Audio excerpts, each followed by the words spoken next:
Hello, അപ്പോൾ നമ്മുടെ മറ്റൊരു വീഡിയോയിലേക്ക് എല്ലാവർക്കും സ്വാഗതം. ഞാനിപ്പോൾ മദ്രസൊക്കെ ലീവ് ഉണ്ട്, തിങ്കളും ഞായറൊക്കെ ആയിട്ട്. അപ്പോൾ ഞാൻ ശനിയാഴ്ചത്തെ മദ്രസ് കളഞ്ഞിട്ട് തന്നെ ഒഴിവാക്കിയിട്ട് ഞാൻ അങ്ങനെ എൻ്റെ വീട്ടിൽ പോയി വ്യാഴാഴ്ച കേട്ടോ. അപ്പം ഇങ്ങനത്തെ ഗ്യാപ്പിലൊക്കെ മദ്രസ ഒഴിവാക്കിയിട്ടൊക്കെ പോകാൻ പറ്റുള്ളൂ എന്നുള്ളതിൽ. പിന്നെ നമുക്ക് പോകാനുള്ള ചാൻസ് ഇല്ലല്ലോ. ഞാൻ പറഞ്ഞൊന്നും തന്നെ മനസ്സിലാവണില്ല. അപ്പോൾ ഞാൻ അങ്ങനെയൊക്കെ മദ്രസ ഒഴിവാക്കിയിട്ട് വീട്ടിൽ ചെന്നതാണ്. വീട്ടിൽ ചെന്നപ്പോൾ ഉമ്മ 2 ദിവസം കഴിഞ്ഞപ്പോൾ ബിരിയാണി വെച്ചതാട്ടോ. എങ്ങനെയെന്ന് വെച്ചിട്ടുണ്ടെങ്കിൽ ഞാൻ ചെന്ന അന്ന് തന്നെ ഇത്താത്ത വന്നിട്ടുണ്ടായിരുന്നില്ല. അപ്പോൾ ഞാൻ വ്യാഴാഴ്ച ചെന്നു, ഇത്താത്ത വന്നത് ശനിയാഴ്ച കേട്ടോ. അപ്പോൾ ഞങ്ങൾ ഞായറാഴ്ച ബിരിയാണി വെക്കാമെന്ന് പറഞ്ഞിട്ട് അങ്ങനെ വെച്ചതാണ് കേട്ടത്. ചെറുതായിട്ടൊന്ന് അടി പിടിക്കുക പറഞ്ഞിട്ടുണ്ടെങ്കിൽ വല്ലാണ്ടൊന്നുമില്ല, ചെറുതായിട്ട്. ഉമ്മ വെച്ചാൽ ഒരു വറ്റ് കളയൂല കേട്ടോ. ഉമ്മക്ക് ഇഷ്ടമല്ല ഒരു വറ്റ് പോലും പോണത്. അതാണ് ഉമ്മ അത്രയും തുടച്ചിട്ടും പിന്നെ അങ്ങനെ എടുക്കണത് കേട്ടോ. പിന്നെ ലാസ്റ്റ് ഉമ്മ അതവിടെ വെച്ച് ഉമ്മ പറഞ്ഞ് അതെങ്ങനെ അടച്ചു വെച്ചാൽ അങ്ങനെ കുതിർന്ന് പോരും. കുതിർന്ന് കണ്ട ഉമ്മത്തെ അതിൻ്റെ ഫുള്ള് എടുക്കുകയാണ് കേട്ടോ. ഉമ്മക്ക് അത്രയും ഇടങ്ങറാന്ന് കളയാന്ന് പറഞ്ഞു. എന്നിട്ട് അതൊക്കെ നമ്മൾ ദമ്മ് പൊട്ടിച്ചതിൻ്റെ ശേഷമാണ് കേട്ടോ ഇതിങ്ങനെ മിക്സ് ആക്കണത്.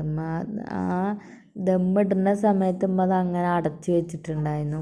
പിന്നെയാണ് ലാസ്റ്റ് അടിയൊക്കെ കുതിർന്നതിൻ്റെ ശേഷം അതേക്കിട്ട് ദമ്മ് പൊട്ടിച്ച് നമുക്ക് വിളമ്പൽ തുടങ്ങി കേട്ടോ. അടിപൊളിയാണ് കേട്ടോ, നല്ല രസമാണ് കേട്ടോ. പിന്നെ എപ്പോഴെങ്കിലും ഇത് നമ്മുടെ വീട്ടിലൊക്കെ പോയിട്ട് നമ്മളിങ്ങനെ ഭക്ഷണമൊക്കെ ഉണ്ടാക്കി ഒരുമിച്ച് കഴിക്കുമ്പോൾ നല്ല രസമല്ലേ. ഇത് അടിപൊളി ബിരിയാണിയായിരുന്നു കേട്ടോ. നല്ല വെന്തിട്ടുണ്ടായിരുന്നു കേട്ടോ. അതുകൊണ്ട് തന്നെ ഉപ്പാക്ക് ഭയങ്കര ഇഷ്ടമായി. ഇപ്പം രാവിലെ ഞാൻ ചിക്കൻ കറി വെച്ചപ്പോൾ എല്ലാവർക്കും ഇഷ്ടമായി. പക്ഷെ എൻ്റെ ഉപ്പാക്ക് മാത്രം ഇഷ്ടമായില്ല എന്ന് പറഞ്ഞാൽ, ഞാനത് കുറുക്കത്തിന് വേണ്ടിയിട്ട് ഞാനൊന്ന് കിഴങ്ങുണ്ടാവില്ല, നമ്മൾ ഉരുളക്കിഴങ്ങ് ഞാൻ അടിച്ചിട്ട് ഒഴിച്ചിട്ടുണ്ടായിരുന്നു കേട്ടോ. അത് എൻ്റെ ഉപ്പാക്ക് പറ്റിയില്ല. എൻ്റെ ഉപ്പ പറഞ്ഞു ആരത് ഇങ്ങനെ കുറുക്കിയിരിക്കണെന്നൊക്കെ പറഞ്ഞിട്ട്. നമുക്ക് എല്ലാ വീട്ടിലും അധികം ആൾക്കാർക്കും ഞാൻ കണ്ടിട്ടുള്ളത് പിന്നെ എല്ലാവർക്കും ഇഷ്ടം ചാറ് കറി ഇങ്ങനെ കുറുകിങ്ങാണ്ടല്ലേ വേണ്ടത്. എൻ്റെ ഉപ്പാക്ക് മാത്രം എനിക്ക് ഭയങ്കര ടെൻഷനായിട്ടോ. പിന്നെ ഉപ്പ പറഞ്ഞു ഇജാണ് ബിരിയാണി വെക്കണെന്ന് വെച്ചാൽ രസമില്ലെങ്കിൽ ഞാൻ എന്നെ കാണിച്ചു തരണ്ട് എന്നൊക്കെ പറഞ്ഞു. എന്നിട്ട് അതിൻ്റെ മസാലയും കാര്യങ്ങളൊക്കെ ഞാൻ തന്നെ കൂട്ടിയത് കേട്ടോ. എല്ലാവർക്കും ഇഷ്ടമായി. ഭയങ്കര നല്ല രസമുണ്ട് എന്നൊന്നും ഞാൻ പറഞ്ഞില്ല, എന്നാലും കുഴപ്പമില്ല. നല്ല വെന്തതുകൊണ്ട് തന്നെ എല്ലാവർക്കും ഭയങ്കരമായിട്ട് ഇഷ്ടപ്പെട്ടു കേട്ടോ. പിന്നെ പറഞ്ഞിട്ടുണ്ടെങ്കിൽ വീട്ടിലെല്ലാവരും കൂടുമ്പോൾ തന്നെ ഓരോരുത്തർ കുളിക്കുക, അങ്ങനെ ഓരോ ഉച്ചയുടെ സമയത്ത് ഒരു തിരക്കാവുമല്ലോ.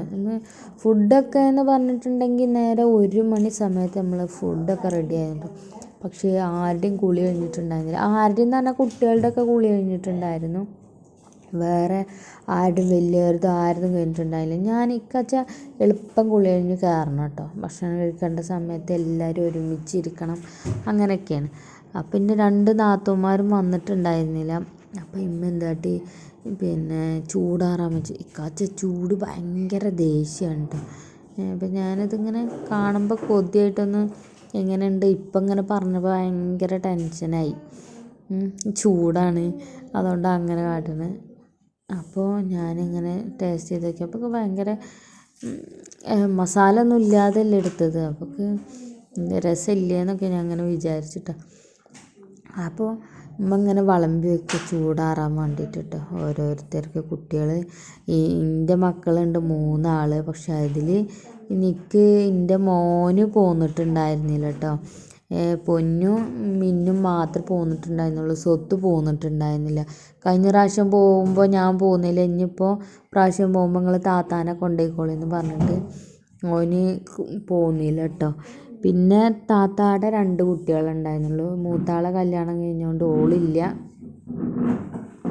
അപ്പോൾ പിന്നെ അങ്ങനെയൊക്കെ വിശേഷങ്ങൾ. അപ്പോൾ ചോറിനേണ്ട സമയത്ത് എന്താ ഞാൻ പറഞ്ഞു വന്നത്, ഭയങ്കര തിരക്കല്ലേ കാലം എല്ലാവരും കൂടി ആകുമ്പോൾ.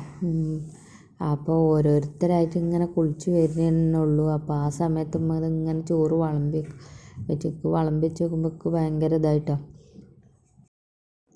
കഴിക്കാൻ വേണ്ടിയിട്ട് ഭയങ്കര ധൃതിയായിട്ടോ.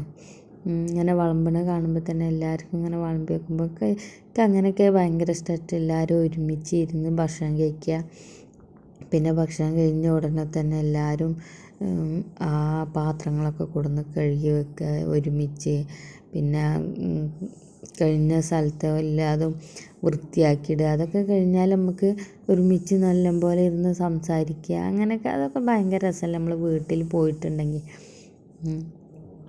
അപ്പോൾ അങ്ങനെയൊക്കെ കൊച്ചു സന്തോഷങ്ങൾ 2 ദിവസം നിൽക്കുമ്പോഴുള്ള സന്തോഷ നിമിഷങ്ങളാണ് കേട്ടോ ഇതൊക്കെ. പിന്നെ നമ്മൾ എന്നിപ്പോൾ നമ്മളെ വീട്ടിലേക്കൊന്നും പോകില്ലല്ലോ. എല്ലാവരുടെയും കാര്യമല്ല കേട്ടോ പറഞ്ഞു. നമ്മളെ ഇപ്പം എത്ര കാലം ഉണ്ടാകണോ അത്രയും കാലം നമ്മൾ സന്തോഷത്തോടെ പോകും. പിന്നെ അല്ലാത്തവരുണ്ട്, പോണവരുണ്ട്. ആങ്ങളാർ നല്ല സ്നേഹമുള്ളവരുണ്ട്. പക്ഷെ എൻ്റെ ആങ്ങളാർ നല്ല സ്നേഹം തന്നെ കേട്ടോ. എപ്പോഴും എപ്പോഴാണ് വരുന്നതെന്ന് ചോദിച്ചും കണ്ടാണ് കേട്ടോ. ഒരു ദിവസം 1 മാസം കഴിഞ്ഞിട്ട് കണ്ടില്ല എന്നുണ്ടെങ്കിൽ ഈ വഴി മറന്നോ എന്ന് ചോദിക്കുന്ന ആൾക്കാരാട്ടോ. അപ്പം ഞാൻ എന്നും സ്നേഹം അല്ലാഹു നിലനിർത്തി കൊടുക്കട്ടെ എന്നിങ്ങനെ വിചാരിക്കും ഞാൻ. അങ്ങനെയൊക്കെ വീട്ടിൽ പോയിട്ടുള്ള സന്തോഷ നിമിഷങ്ങളാണിതൊക്കെ.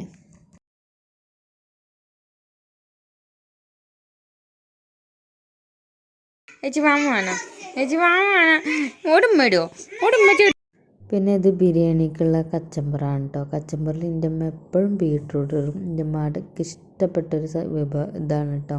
വിഭവം എന്ന് പറയാൻ പറ്റില്ല. ഇത് ബീട്രൂട്ട് ഇടൽ എൻ്റെ അമ്മയുടെ വീക്ക്നെസ്സാണ്. അപ്പോൾ ഇത് കാണുമ്പോൾ തന്നെ ഭയങ്കര സന്തോഷം. അപ്പോൾ എൻ്റെ വീഡിയോ എത്ര ഉള്ളൂ. നിങ്ങൾ ഇഷ്ടമാവുക വെച്ചാൽ ലൈക്ക് ചെയ്യുക, ഷെയർ ചെയ്യുക, സബ്സ്ക്രൈബ് ചെയ്യുക, സപ്പോർട്ട് ചെയ്യുക.